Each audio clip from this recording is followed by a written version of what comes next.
네, 각이 살아있는 정치평론 시사정각 시작하겠습니다. 오늘은 김상일 정치평론가 그리고 윤희석 전 국민의힘 대변인 두 분 나오셨습니다. 어서 오세요. 네, 안녕하세요. 네. 말도 많고 탈도 많았던 국민의힘 대구 경선 컷오프 결과가 기습적으로 발표됐습니다. 그 내용부터 들어보시죠.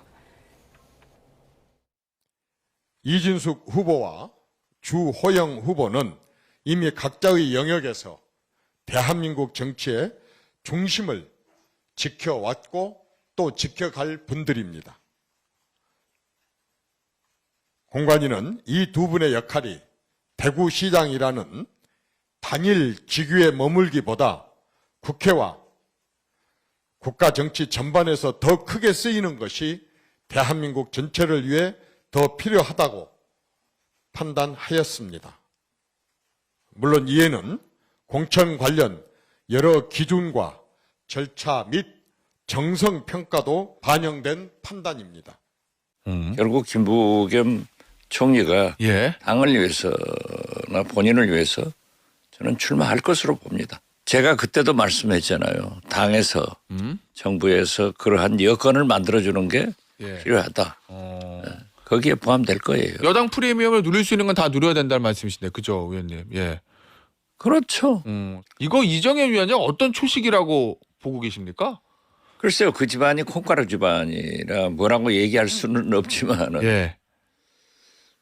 아무튼 우리로서는 논평할 필요가 없이 즐기고 있습니다. 네, 이진숙, 주호영 동시 탈락. 이게 뭐 이정현 표 전기 충격기다. 뭐 이런 분석도 있던데 어떻게 보셨습니까? 그래서 이제 전기 충격기를 댄다는 것은 이제 소생 가능성을 높인다는 얘기인데 과연 그런 작용을 했을까에 대해서 의문이 먼저 있습니다. 여론조사가 다는 아니지만 최근 진행된 여러 대구시장 관련 여론조사를 보면 주호영, 이진숙 두 분은 적어도 3위 안에 든다고 봅니다. 매번 조사를 보면. 근데 그 두 분을 이제 컷탈락을 시켜서 대구시장직에 도전할 기회를 당 차원에서는 박탈했다는 거 아니에요? 예. 그렇게 되면은 대구 시민들 입장에서 어떻게 보겠느냐. 이정현 위원장은 두 분이 국회나 국정 전반에서 더 역할을 하기를 바라고 그러한 판단에서 컷오프했다는 말씀인데 여론조사에 응답하는 대구 시민들이 그런 생각을 많이 하셨다면 지지를 보내지 않았겠죠. 이 결정은 공관위 차원의 결정에 불과하지 과연 대구의 유권자들까지 감안해서 결정한 거냐. 여기에 대한 의문은 계속 남기 때문에 이 결정에 대해서 당내는 물론이고 지켜보신 국민들까지 다 의아해하신다.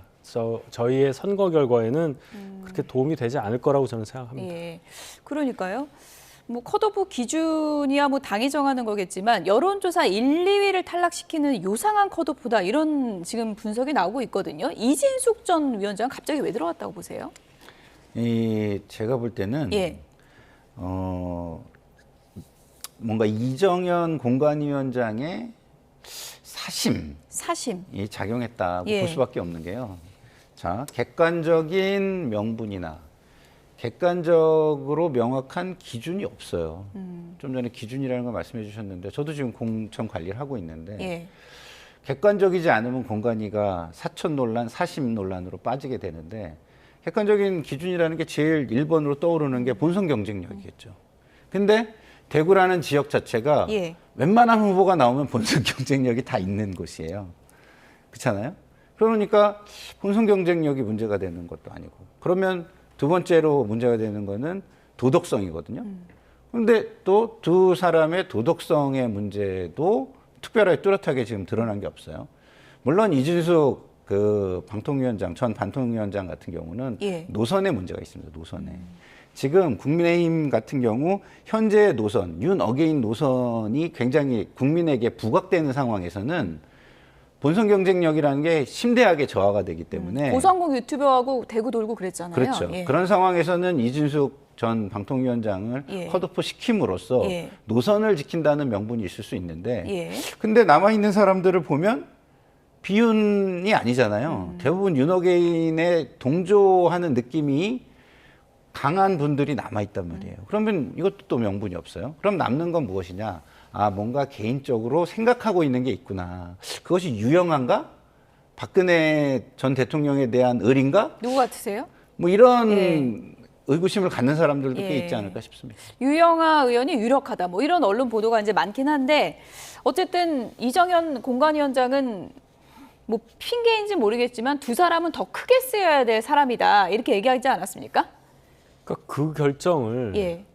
왜 공관위원장이 하는 얘기예요. 그 결정은 유권자들이 하는 거잖아요. 크게 쓰여야 한다. 그 기준 도대체 뭡니까? 어떤 기준에서 이 두 분은 크게 쓰여야 한다고 판단하냐는 거예요. 방금 나머지 말씀하셨지만. 분들은 좀 기분 나쁠 수도 있을 것 같아요. 그럴 수도 있죠. 예. 그럼 이 사람들은 대구시장만 하라는 얘기냐.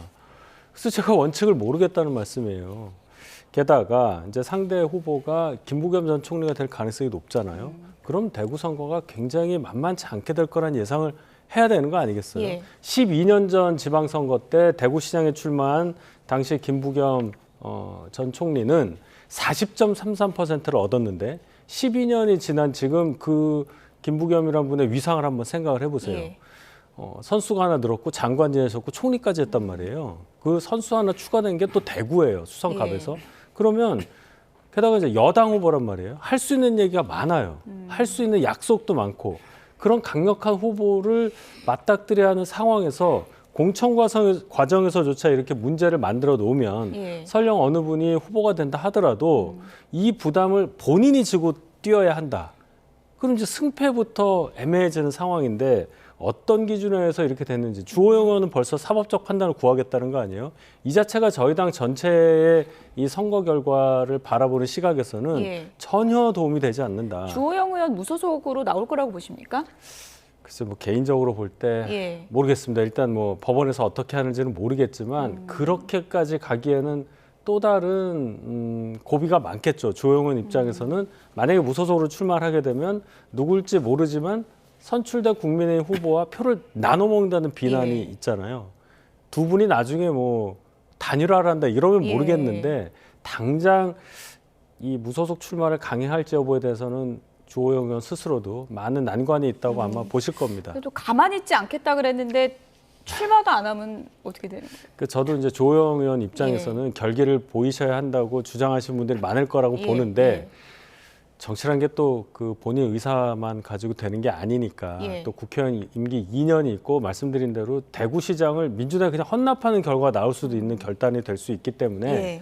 조금 더 봐야 되겠습니다. 예. 김부겸 전 총리도 네. 어제 컷오프 속보 보셨을 텐데 네.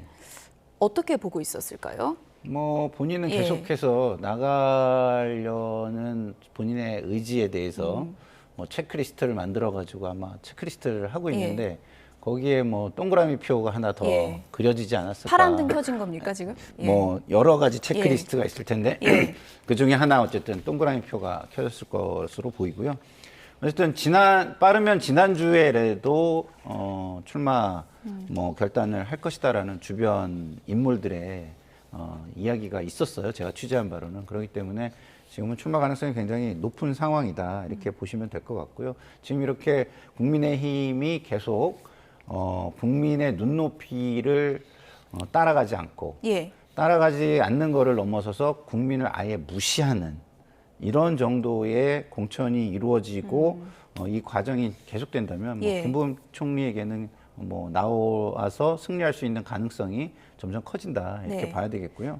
좀 전에 뭐 주호영 의원의 무소속 출마 가능성 여부를 저도 좀 짧게 말씀드리면 저는 무소속 출마는 쉬운 게 아니에요. 왜냐하면 후폭풍이 굉장히 크기 때문에 그 살아가면서 남은 정치 인생에 그게 계속 회자가 되거든요. 근데 그러려면 승리를 하는 무소속 예. 출마가 돼야 되는데 그러려면 뭐가 있어야 되냐면 인물이나 강한 노선 투쟁이 있어야 돼요.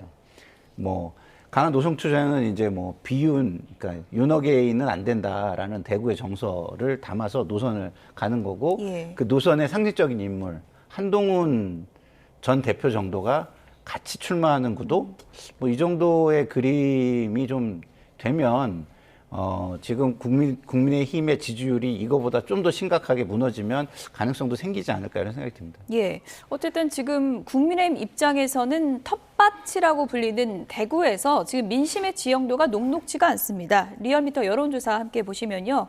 정당 지지도가 지금 민주당이 53, 국민의힘이 28.1 그렇게 나타나고 있는 상황입니다. 이 지금 여론조사는 전국 여론조사고요. 대구만 떼서 이렇게 보면은 48.6 대 27.8이 서울이고요. 대구 경북 내려가 보면 33.6 대 53.4 이렇게 나타나고 있습니다. 지금 뭐 대구에서도 국민의힘 승리를 장담할 수가 없는 그런 지형도 아니겠습니까? 그렇죠. 지금 보면 대구 경북이잖아요. 예.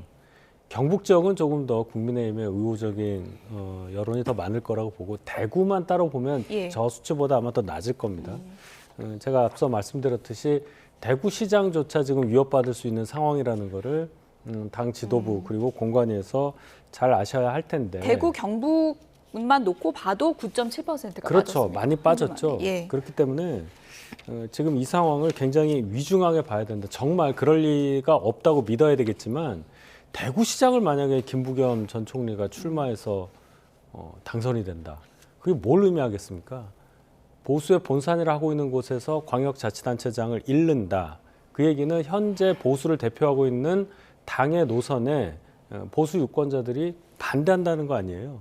그러면 그러한 예상을 하는 상황에서라면 지금이라도 노선을 좀 바꾸던지 하는 노력이 필요한데 지금 컷오프 과정에서 남겨진 후보들의 면면이나 또 당에서 지금 계속 얘기하고 있는 것들, 다른 지역에 있어서 공천을 관련한 내홍들 예. 이런 것들을 볼 때 유권자들이 기대할 만한 그러한 상황이 나오고 있지 않다. 그 부분에 대해서 걱정하는 보수 유권자들은 점점 늘어난다고 생각합니다. 네, 오늘 정청래 대표도 공식적으로 김부겸 전 총리 네. 나서달라 이런 의견을 밝혔습니다. 네. 만약에 나오면 추대형식으로 가는 건가요? 아무래도 예. 대구라는 곳이 쉽지 않고 김부겸 전 총리도 결단하기 어려운 것은 이것은 자기 희생이 어느 정도는 동반되는 것이거든요. 왜냐하면 김부겸 전 총리 같은 경우 총리까지 한 사람이에요. 예. 근데 국회의원을 나온다는 게 사실은 상식적이지 않잖아요. 대구라는 상징성이 있고 그게 어느 정도는 전국 선거, 민주당의 전국 선거에 기여가 되는 희생이 될 수 있다. 만약에 지더라도 이기면 뭐 더더욱이 정치적인 반전의 기회를 얻게 되는 것이고 그렇지만 어떤 희생적인 요소가 굉장히 강하기 때문에 민주당으로서는 이것을 뭐 경선을 붙인다는 것도 말이 안 되고 예. 그리고 현실적으로 경선에 나올 사람도 없는 곳이다 이렇게 보는 게 맞습니다. 네, 만약에 이건 뭐 가상 시나리오입니다. 김부겸 전 총리가 공식 출마하고 유영아 의원이 만약에 후보로 네. 된다면 김부겸 대 유영아 어떤 좀 승률 게임이라고 보세요? 저는 뭐 그렇게 되면 이 탄핵당한 세력들의 연대와 사천 그리고 대구 발전을 위한 뭐 여당의 힘 있는 후보 이런 구도가 만들어질 것이기 때문에 민주당에는 굉장히 좋은 구도가 그려질 것이라고 보고요. 승리 가능성이 높아질 것이다. 높아질 것이라고 봅니다. 예. 왜냐하면 유영아 의원 뭐 제가 개인적으로 고등학교 선배라 좀 이렇게 말씀드리면 그렇지만 지금 대구시장으로 국민의힘이 내세울 만한 명분이 국민적 명분이 제가 볼 때 거의 눈에 보이지 않아요. 박 전 대통령의 힘을 빌릴 것이다. 뭐 이런 얘기도 있잖아요. 그렇게로뿐이 안 보이는 거예요. 예. 그렇게 보인다면 예. 결국은 탄핵당한 세력들끼리 뭉쳐가지고 그 연대의 세력을 만들겠다. 이렇게 보이는데 그걸 국민들이 역사적으로 용납할 수 있을까 싶습니다. 네, 어쨌든 뭐 대구시장 후보, 국민의힘 후보가 정해지면 대구에도 또 자리가 하나 빌 것 같고 부산에도 지금 의원 자리가 하나 비고 그래서 주목받는 사람이 바로 한동훈 전 대표입니다. 한동훈 전 대표가 어제 경동시장 찾았다고요? 예. 경동시장을 그럼 왜 갔느냐 이제 예. 이런 말씀 많이 하시는데 한동훈 대표가 어느 지역에 출마하기 위해서 여기도 가봤다 저기도 가봤다 이렇게 저는 그렇게 보지는 않아요. 한동훈 대표가 지금 출마를 만약에 한다면 또는 지금 당 밖에서 정치활동하는 이유는 본인이 국회에 들어가기 위해서라기보다는 이 망가진 보수를 어떻게 하면 다시 재건할 수 있을까라는 국민 여론을 듣고 또 그러한 상황에서 본인이 뭘 할 수 있을까를 자꾸 대중들에게 각인시키는 과정이라고 생각을 합니다. 서울에는 뭐 재보궐 나올 가능성이 별로 없잖아요. 예. 그러니까 경동시장에 간 것이 뭐 재보궐 나오기 위해서 갔다 이렇게 보기는 어렵다고 보고 다만 계속 이어진 저러한 유권자들의 반응들 그리고 그 과정에서 한 대표가 대중에게 전달하는 메시지가 중요하다고 봅니다. 어제도 많은 얘기를 했고 시장이라는 단어를 중의적으로 썼어요. 우리가 장 보러 가는 그 시장에다가 정부와 반대되는 민간에서의 그 시장이라는 그 시장을 빗대어서 지금 경제 상황이 안 좋다는 것, 예. 정부가 주가 상승에만 만족해서는 안 된다는 메시지를 던졌거든요.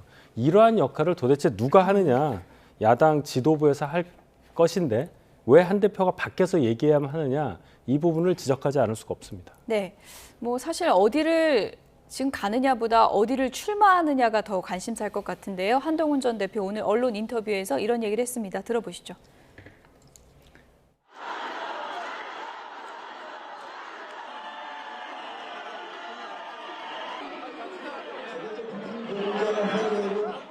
어디가 나올지조차 지금 뭐 머리 굴리고들 있지 않습니까? 어디를 안 낼까에 대해서. 그런데 거기에 대해서 제가 무슨 뭐 어디가 나올지도 결정되지 않은 상황에서 그런 얘기를 하는 건 성급할 것 같고요. 대구 갔다 오셨고 부산 갔다 오셨고 서울 갔다 오셨는데 어디 음식이 제일 맛있었어요? 저는 다 좋아해요. 음식을 참 좋아하는 편인데요. 부산 쪽 음식이 제일 맛있지 않으셨어요? 분위기나? 뭐 부산 음식 맛있죠. 네. 팝콘 많이 먹었습니다. 야구장 가서. 네. 진짜 음식 물어본 건 아니고 이제 표정을 좀 보려 그러는 것 같은데 네. 지금 많은 분들이 이 인터뷰를 보고 네. 부산 음식 얘기할 때 더 표정이 좀 밝지 않았냐 뭐 이런 뭐 분석도 있는 것 같고요. 어떻게 보십니까? 글쎄요, 저는 예. 이제 부산이 전략적으로 가장 지금 가능성이 높은 곳으로 상정하고 있지 않을까라고 예. 생각은 합니다. 왜냐하면 대구 같은 경우는 뭐 투표장에 들어가서도 마음이 바뀌는 곳이라고 얘기를 하고 부산도 그렇긴 하지만 예. 부산은 그래도 전략적인 투표가 이루어지고 제가 부산을 갔다 온 얘기를 많이 드렸는데 방송에서 제가 갔다 왔을 때 그쪽 분들이 하신 얘기가 그거였어요. 뭡니까? 그 아주머니들이 예. 정치인 아주머니들이 되게 중요하거든요. 예. 그분들이 하신 말씀이 국민의힘 망해야 다시 예. 쓴다. 예. 그리고 한동훈이 나온다면 한동훈 정도는 살려서 가야 된다. 뭐 그런 얘기를 많이 하시더라고요. 그러니까 예. 제가 볼 때는 부산 분위기가 굉장히 좋은 거는 사실일 거예요. 그리고 인간인 이상은 뭐 예상되는 실패보다는 뭐 좀 아슬아슬해도 성공 가능성이 높은 곳. 그래서 사람들의 이목을 집중시킬 수 있는 곳. 그런 곳을 선택하는 게 좋기 때문에 예. 지금 그런 기준으로 본다면 부산이 그래도 가장 적절한 곳이 아닐까 그런 생각이 듭니다. 진행자가 굉장히 유도 질문했는데 장성철 진행자가 유도 질문을 했는데 한동훈 전 대표가 완전히 넘어가지는 않은 것 같고 좀 해석의 여지가 있는 것 같은데 어느 쪽인 것 같습니까? 뭐 부산에 대해서 이제 직접적으로 질문한 것이기 때문에 예. 한동훈 대표 입장에서는 저렇게밖에 반응할 수 없었어요. 일단 정해진 게 없기 때문에 그런 겁니다. 아. 물론 부산에 대한 애정이 크다는 것은 여러 언론 매체를 통해서도 예. 다 드러난 얘기이긴 한데 그 진행자는 어디 나갈지 정해졌고 알고 있다 그러던데 거짓말입니까? 장성철 소장 개인은 아마 생각하는 지역이 있다고 저는 알고 있는데 개인 의견입니까? 예. 예. 근데 그 부분에 저도 의견 동의하는 부분이 있어요. 그렇지만 뭐 확실한 게 아니기 때문에 예. 다만 이제 한동훈 대표 입장에서는 출마를 생각한다면 아마 대비는 많이 하고 있을 거다. 이 정도로 제가 말씀드리겠습니다. 근데 순발력이 꽤 좋아진 것 같아요. 아. 부산 음식을 물어봤는데 부산 음식 얘기 안 하고 팝콘을 얘기하는 거 보면 예. 이 전국적으로 어디든 갈 수 있다 예. 뭐 이런 식으로 순발력을 보여준 여기서 거 아니에요? 메뉴 잘못 말하면 예, 끝이다. 부산 뭐 메뉴로 이런 얘기하면 감각이 온 이거 거군요. 당하는 거다, 예. 낚이는 거다 이렇게 생각한 거 아닌가 싶습니다. 오늘 박지원 의원이 네. 조국 대표한테 부산 나가야 된다 이러던데 만약에 한동훈 전 대표가 부산을 나간다면 조국 대표를 반길까요? 만약에 예. 조국 대표와 한동훈 전 대표가 한 곳에서 맞붙을 수 있는 상황이 벌어진다면 예. 적어도 한동훈 전 대표는 그걸 마다하지 않을 거예요. 그렇게 되면은 물론 두 분 중에 한 분밖에 당선되는 게 아니고 당선 확률을 한 대표 입장에서 100%볼 수는 없는 얘기입니다만은 그렇게 될 때 전국적인 관심을 받을 수가 있고 또 승리할 경우에 챙길 수 있는 정책 명분이라든지 위상 확보 이런 것을 볼 때 한동훈 전 대표 입장에서는 조국 전 대표가 같은 지역에서 경쟁하기를 바라는 마음이 가득하리라고 저는 봅니다. 아, 피하고 싶지 않은 상태입니까? 저는 오히려 원할 것 같은데요. 아, 원하는 상대다. 예. 조국 대 한동훈 만약에 이루어지면 빅매치 되는 거잖아요. 그렇죠. 예. 말씀하신 대로 뭐 언론과 국민의 주목도가 굉장히 올라갈 것이고요. 한동훈 대표로서는 부산 출마라는 것이 의미하는 바가 수도권보다는 노선 투쟁의 개념이 들어가는 것이거든요. 대구가 가장 강한 노선 투쟁의 개념이지만 거기에서 현실적으로 조금만 감안을 하면 부산이 가장 좋은 노선 투쟁의 개념을 적용할 수 있는 지역구가 되는 것이고요. 그런데 거기에 조국 대표까지 온다면 이것은 차기 경쟁의 의미까지도 차기 경쟁자 중에 한 명을 뭐 누르거나 예. 눌리거나 뭐 이렇게 되겠는데 떨어지면 타격이 이긴다면 크겠네요, 만약에. 뭐 떨어지는 그럴 쪽. 수도 있지만 그렇지 않을 수도 있는 게 예. 한동훈 전 대표로서는 부산이라는 곳이 특별한 연고가 제가 볼 때는 없거든요. 본인은 거기서 근무한 시절을 얘기하긴 하지만 예. 그거는 이제 그 선거를 위해서 이렇게 캠페인용으로 이야기를 하는 것이고 우리가 정치적으로 의미를 담을 만한 것은 많지 않기 때문에 제가 볼 때는 노선 투쟁을 네. 강하게 한다면 예. 그렇게 피해가 있지는 않을 것 같다 이런 생각이 듭니다. 조국 대표는 지금 군산, 뭐 부산 막 여러 군데 거론되잖아요. 수도권도 거론되는 것 네. 같은데 본인의 교통 정리를 안 하고 있거든요. 내심 어느 쪽으로 가고 싶은 거예요? 지도자는요. 예. 본인이 하고자 하는 바를 내세워서 국민들이 따라오게 만드는 게 저는 지도자라고 보는데 지금 만약에 조국 대표 군산 얘기가 나오는 것도 본인 이미지에 되게 안 좋아요. 너무 쉽게 가려는 모습이거든요. 예. 그러면은 희생적 결단이 없는 지도자, 자라 보이는, 커 보이지 않는 자라 보이는 지도자, 예. 이것은 별로 좋지 않다 생각하는데 빨리 결정해서 국민들이 저 큰 결정에 기대를 가지고 주목할 수 있는 지역을 빨리 설정하는 것이 좋겠다. 부산 이런 생각이 가라 듭니다. 이런 의미십니까? 부산보다는 제가 볼 때는 부산에서 만약에 현실적으로 지금 가능성이 없다면 예. 현실적인 것도 조금은 필요해요. 이상적인 것도 필요하지만. 예. 그래서 지금은 전국적인 인물이기 때문에 예. 굳이 부산을 갈 필요는 없고 예. 수도권에서 그나마 그래도 조국혁신당의 어떤 의미를 되새기고 예. 본인의 의미를 되새길 수 있는 어떤 정치적 의미가 있는 곳 그리고 뭐 안전하게 이기는 게 아니라 그래도 국민들이 주목하고 볼만한 아슬아슬함 정도는 있는 곳으로 가는 것이 맞겠다 이런 생각이 듭니다. 마지막에 김상일 평론가 속내가 들키신 것 같은데 여기까지 드리겠습니다. 김상일 정치평론가, 윤희석 전 국민의힘 대변인이었습니다. 고맙습니다. 감사합니다.